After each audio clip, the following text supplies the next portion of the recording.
اسرائیل کی غزہ میں دہشت گردی، 24 گھنٹے میں مزید 300 فلسطینی شہید کر دیے، شہید فلسطینیوں کی تعداد 18,000 تک پہنچ گئی۔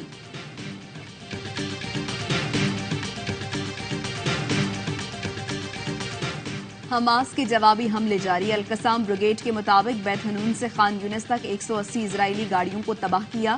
اسرائیلی حملوں کو ناکام بنا کر آگے بڑھ رہے ہیں۔ اسرائیل عام شہریوں کو قتل کر کے فتح کے دعوے کر رہا ہے۔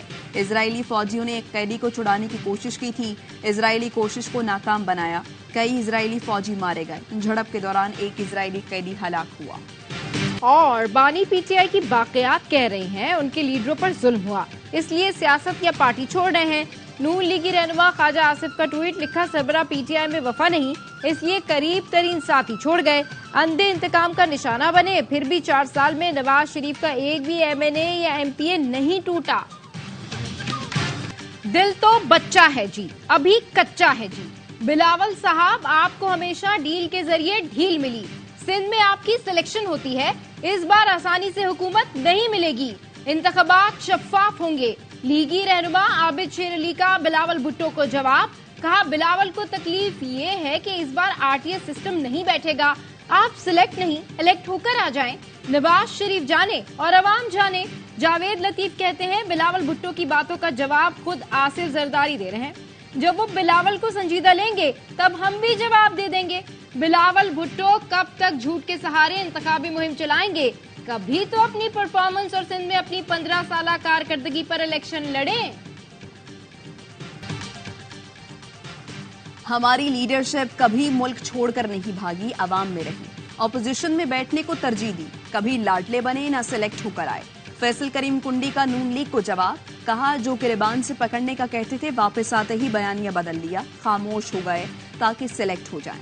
رہنما قمر زمان قائرہ نے کہا نواز شریف کو لندن روانگی کے وقت سے ہی فیور دی جا رہی ہے، پی پی نے عوام کے سہارے کے سوا کبھی کوئی سہارا نہیں لیا، خود کو بڑی تگڑی جماعت کہنے والی نون لیگ سیٹ ایڈجسٹمنٹ کر رہی ہے۔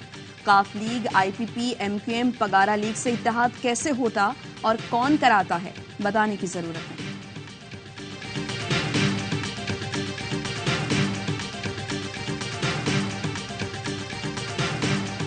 ملک کی سیاست میں 2 خاندانوں کی اجارہ داری ہے، گزشتہ 40 سالوں سے ان کو بار بار قوم پر مسلط کیا گیا۔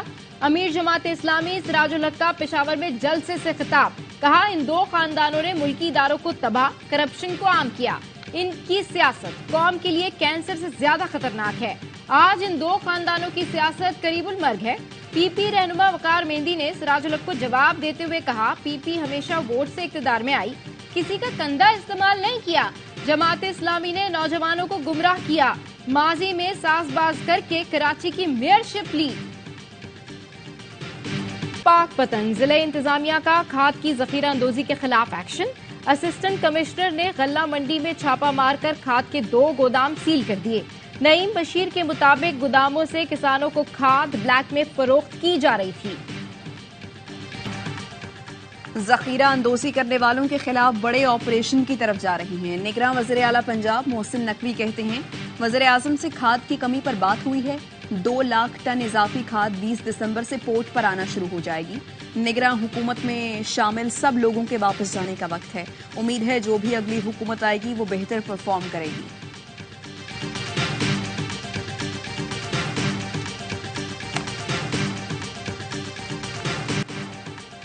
کرپشن میں پولیس کا پہلا، ٹھیکے دینے اور کانٹریکٹ کرنے کا شعبہ دوسرے نمبر پر، عدلیہ کا تیسرا نمبر ہے۔ ٹرانسپیرنسی انٹرنیشنل نے نیشنل کرپشن پرسپشن سروے کے نتائج جاری کر دیے، کرپشن میں تعلیم اور صحت چوتھے نمبر پر ہے۔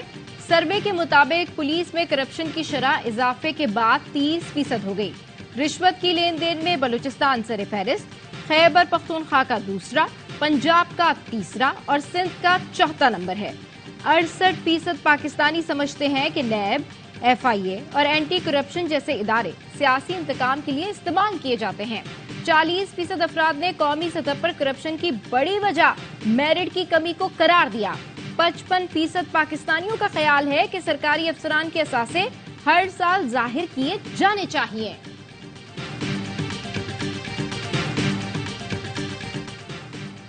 سرکاری اسکیم کے تحت حج درخواستیں آج بھی نامزد بینکوں میں جمع کرائی جا سکتی ہیں۔ گزشتہ روز تک ملک بھر میں 28,800 حج درخواستیں موصول ہوئیں، جن میں سے 1,550 درخواستیں اسپانسرشپ کے تحت تھیں۔ رواں سال حج درخواستوں کی وصولی میں کمی دیکھی جا رہی ہے۔